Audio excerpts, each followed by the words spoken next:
যে আমি বহু বছর বাদে এলাম এবং নিকো পার্কে আমি একদম যখন ছোট ছিলাম তখনও এসেছি, মাঝে অনেক সময় আসি।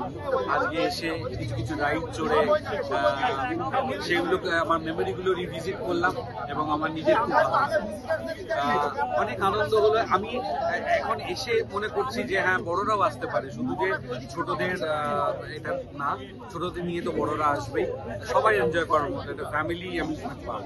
শুরু হয়েছিল অনেক ছোট করে আমাদের যিনি প্রাণপুরুষ মিস্টার রাজীব কল, তার অনুপ্রেরণায়, এবং আস্তে আস্তে দেখতে দেখতে আজকে 35 বছর, বহু রাইড, বহু আনন্দ, বহু মজা, বহু নস্টালজিয়া।